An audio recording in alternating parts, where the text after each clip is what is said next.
வணக்கம் மாணவர்களே, இந்த வீடியோவில் என்ன பார்க்க போகிறோம் அப்படின்னா 7ஆம் வகுப்பு கணிதம்ல பருவம் 3ல் இயல் 2 சதவீதமும் தனி வட்டியும்ல பயிற்சி 2.1 இருக்கக்கூடிய கணக்குகள் தான் பார்க்க போகிறோம். வாங்க பார்க்கலாம். 6வது கேள்வி, பின்வரும் ஒவ்வொரு சதவீதத்தையும் பின்னமாக மாற்றுக அப்படின்னு கொடுத்துருக்காங்களா. ஒவ்வொரு சதவீதத்தையும் நம்ம என்னவா மாற்றணும், பின்னமாக மாற்றணும். நம்ம ஆல்ரெடி பார்த்துருக்கோம். 1% அப்படின்னா என்ன எழுதுவோம், 1/100ன்னு எழுதுவோம்னு பார்த்தோங்களா. 5% அப்படின்னா என்ன எழுதுவோம், 5/100ன்னு எழுதுவோம்னு பார்த்தோங்களா. 21% இருக்குது. அப்போ எப்படி எழுதணும், 21/100ன்னு எழுதணும். அப்போ 21% எதுக்கு சமம் அப்படின்னா 21/100க்கு சமம். ஸோ 21/100 அப்படிங்கிறது 21 100 என்ன ஆகுது, ஒரே வாய்ப்பாட்டில் வராது. ஸோ அதனால் அப்படியே விட்டுறோம். ஒருவேளை ஒரே வாய்ப்பாட்டில் வந்துச்சு அப்படின்னா என்ன பண்ணணும், அதை சிம்பிளிஃபை பண்ணி போடணும். அடுத்து 93.1% இருக்குங்களா, அதை நம்ம என்ன பண்ணுறோம், பின்னமாக மாற்றணும் அப்படின்னா வகுத்தல் பை 100ன்னு போடுவாங்களா. இப்போ பாருங்கள், ஃபர்ஸ்ட் ஒன்று எப்படி இருக்குது, 93.1 வகுத்தல் 100ன்னு இருக்கு. நம்ம என்ன பண்ணுவோம், புள்ளி இல்லாமல் எழுதணும் அப்படின்னா என்ன பண்ணுவோம், ஸோ கடைசிலேருந்து ஒரு இலக்கம் முன்னாடி புள்ளி இருக்குது, அப்போ வகுத்தல் 10 போட்டுப்போங்களா. இங்கே 100 கீழே எதுவுமே இல்லைன்னா 1 இருக்கதா அர்த்தம். ஃபஸ்ட்டு இருக்கதா அப்படியே வச்சுக்கிறோம். ஃபஸ்ட் என்ன இருக்குது, 931/10 அப்படியே இருக்கு. இந்த ரெண்டாவது வகுத்தலாக இருக்கிறது பெருக்கலாம் மாத்திரம் என்ன வரும், 1/100ன்னு வந்துருங்களா. அப்போ 931 1ஆல் பெருக்கும்போது 931 வரும். 100 × 10 × 100 வந்து 1000ன்னு வந்துடும். அப்போ 931 1000 என்ன ஆகாது, ஒரே வாய்ப்பாட்டில் வராது. ஸோ இதோட ஆன்சர் இதுதான். அப்போ 93.1% நம்ம பின்னமாக மாற்றணும் அப்படின்னா 931/1000 கிடைக்குது. 3வது கேள்வி, 151% கொடுத்துருக்காங்களா. அப்போ எப்படி எழுதுவோம், 151 வகுத்தல் 100ன்னு எழுதுவோம். ஸோ 151 100 என்ன ஆகாது, ஒரே வாய்ப்பாட்டில் வராது. அப்போ இதோட விடை அவ்வளோதான். அடுத்து 4வது கேள்வி, 65% இருக்கா. அப்போ 65/100ன்னு எழுதுவாங்களா. 65 100 5ஆம் வாய்ப்பாட்டில் வரும். 5ஆம் வாய்ப்பாட்டில் எத்தனை தடவை வரும், இது 13 தடவை. இது பார்த்தோம் அப்படின்னா 20 தடவை. ஸோ அப்போ என்ன ஆகுது, 13/20 வருது. ஒரே வாய்ப்பாட்டில் மேலே இருக்க தொகுதியில் இருக்குது பகுதியில் இருக்குது ஒரே வாய்ப்பாட்டில் வந்துச்சு அப்படின்னா அடிச்சு எழுதணும். ஒருவேளை ஒரே வாய்ப்பாட்டில் வராமல் இருந்துச்சு அப்படின்னா அதோட ஆன்சர் முடிஞ்சது. அடுத்து 5வது கேள்வி, 0.64ன்னு கொடுத்துருக்காங்களா. அப்போ 0.64 சதவீதத்துக்கு என்ன பண்ணுவோம், வகுத்தல் 100ன்னு போட்டுப்போங்களா. எப்படி எழுதுவோம், 0.64 வகுத்தல் 100ன்னு எழுதிப்போம். இது என்ன இருக்குது, 0.64 கடைசிட்டு 2 இலக்கம் முன்னாடி புள்ளி இருக்குது. அப்போ புள்ளி இல்லாமல் எழுதும்போது வகுத்தல் 100ன்னு வந்துருங்களா. வகுத்தல் இங்கேயும் 100 கீழே எது மேலேனா 1 இருக்கதா அர்த்தம். அப்போ ஃபர்ஸ்ட் இருக்க 64/100 அப்படியே போட்டுப்போம். இந்த ரெண்டாவது இருக்கிறது என்னது, வகுத்தல் இருக்கிறது பெருக்கலாம் மாற்றினா 1/100ன்னு வந்துருங்களா. அப்போ 64 வகுத்தல் 100 × 100 என்ன ஆகிடும், நமக்கு 100 × 100 10,000 அப்படின்னு வரும். ஸோ 64 10,000 ஒரே வாய்ப்பாட்டில் வருமா அப்படின்னா வரும்.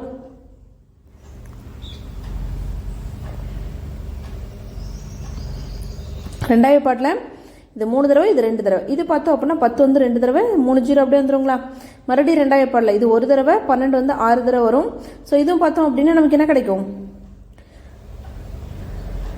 1000 கிடைச்சிருங்களா. ஸோ அடுத்து பார்த்தோம் அப்படின்னா நமக்கு இதுவும் 2ஆவது வாய்ப்பாட்டில் வருமா அப்படின்னா, ஸோ இது 8 தடவை வரும். இது எத்தனை தடவை, 5 தடவை 10 500ன்னு வந்துடும். மறுபடியும் 2ஆவது வாய்ப்பாட்டில் இது 4 தடவை. இது பார்த்தோம் அப்படின்னா நமக்கு என்ன எத்தனை தடவை வரும் அப்படின்னா 2 தடவை 4, ஸோ 10 250 அப்படின்னு கிடைக்குது. மிஸ்டேக் பண்ணிட்டு பாருங்க, 2ஆவது வாய்ப்பாட்டில் இங்கே போடும்போது 5000 வரும்.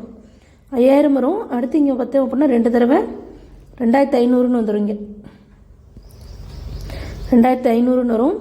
மறுபடியும் 2ஆவது வாய்ப்பாட்டில் போடும்போது நமக்கு இங்கே என்ன கிடைக்கும், 1 தடவை 2 தடவை 4 5 கிடைக்கும். மறுபடியும் 2ஆவது வாய்ப்பாட்டில் போடும்போது 6 2 5. ஸோ அப்போ என்ன கிடைக்குது, 4/625ன்னு கிடைக்குது. அப்போ 0.64% நம்ம பின்னமாக மாற்றணும் அப்படின்னா 4/625ன்னு கிடைக்குது. இந்த 4 625 ஒரே வாய்ப்பாட்டில் வருமானா வராது. ஸோ அப்போ இதோட விடை முடிஞ்சது.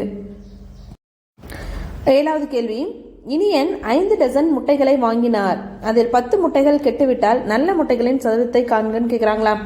இனியன் அப்படிங்கிறவர் என்ன பண்ணுறாரு, 5 டசன் முட்டை வாங்குறாரு. ஒரு டசனில் எத்தனை முட்டை இருக்கும் அப்படின்னா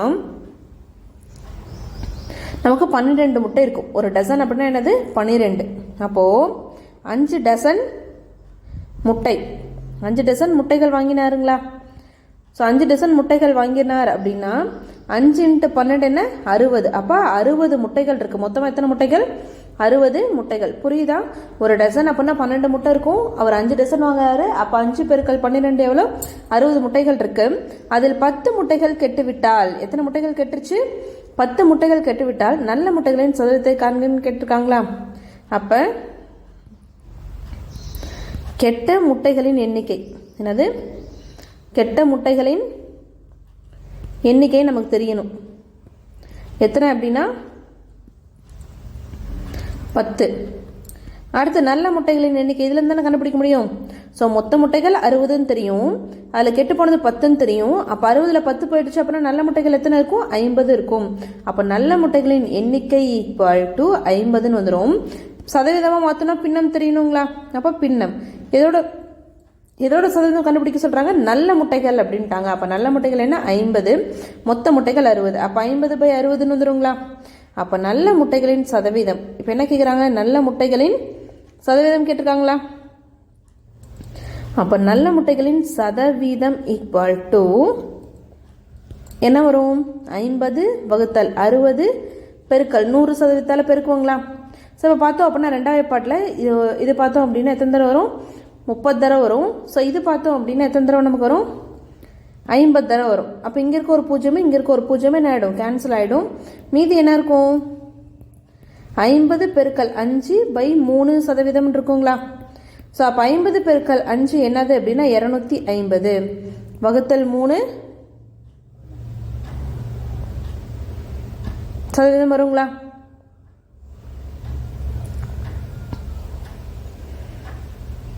இப்போ இதை வந்து என்ன பண்ணுறோம் அப்படின்னா 3ஆல் வகுக்கிறோம். அப்போ 3 வகுத்தல் 250 மூணாவது வாய்ப்பாடில். ஸோ மூணாவது வாய்ப்பாடால் 250 வகுக்கிறோம். ஸோ 7 3 என்ன கிடைக்கும்? 21 கிடைக்கும். மீதி 4. ஸோ இந்த 0 கீழே இருக்கிறோம் 40 ஆகிடும். ஸோ 40 எத்தனை தடவை வரும் அப்படின்னா நமக்கு வந்து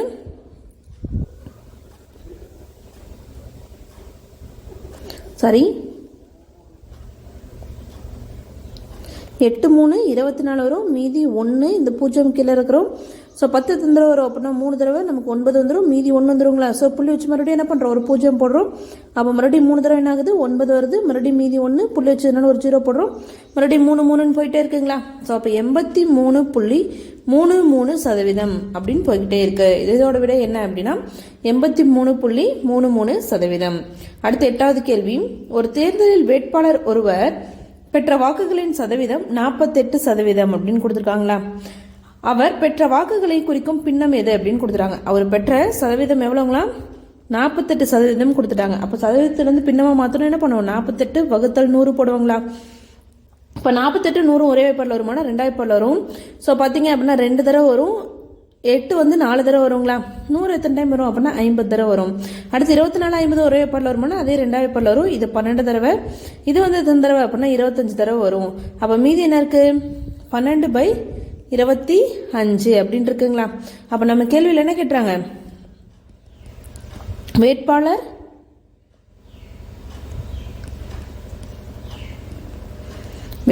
பெற்ற பின்னம் தானே கேட்டாங்க. அவர் பெற்ற வாக்குகளை பின்னமாக வெளிப்படுத்துன்னு கேட்டிருந்தாங்களா? அப்போ வேட்பாளர் பெற்ற பின்னம் என்ன அப்படின்னா ஸோ இந்த பின்னம் தான் சதவீதமாக மாற்றிருக்காங்க. 12/25 அப்படிங்கிற பின்னம். அடுத்து 9வது கேள்வி.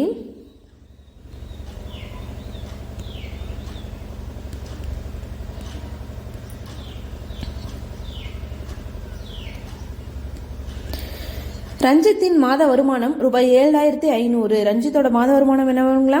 7500 ரூபாங்களாம். அதில் 25% சேமித்தார் எனில் அவர் எவ்வளவு தொகை சேமிப்பார் என்பதை காண்க அப்படின்னு கொடுத்துட்டாங்களா? அவர் வந்து மொத்த வருமானம் அவருக்கு எவ்வளவு வருதுங்களா? மொத்த வருமானம் வந்து ரூபாய் 7500 ரூபாய் வருதுங்களா? அதில் எவ்வளவு சேமிக்கிறாருங்களா?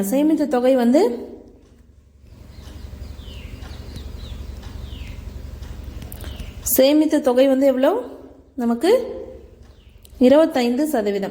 அப்போ 7500 ரூபாயில் எவ்வளோ சேமிச்சார் அப்படின்னா 25% கிடைக்கும் அப்படின்னு கேட்குறாங்களா?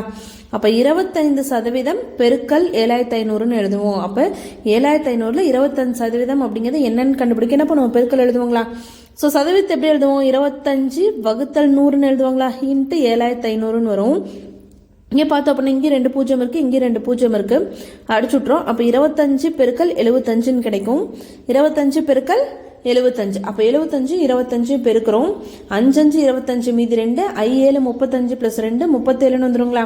இப்போ ரெண்டாவது இப்போ I 2 10 மீதி 1 7 2 14 1 15ன்னு வரும். ஸோ அப்போ இது என்ன வருது? 5 7 8 1. அப்போது ரூபாய் 1875 ரூபாய் என்ன பண்றாரு, அவரு மாதம் சேமிக்கிறாரு. அப்ப 7500 ரூபாயில 25% அப்படிங்கிறது என்ன அப்படின்னா ரூபாய் 1875. அப்ப 25% பெருக்கல் 7500 போடுறோம். சதவீதத்தை பின்னமா மாத்தணும் அப்படின்னா 25/100 வருங்களா.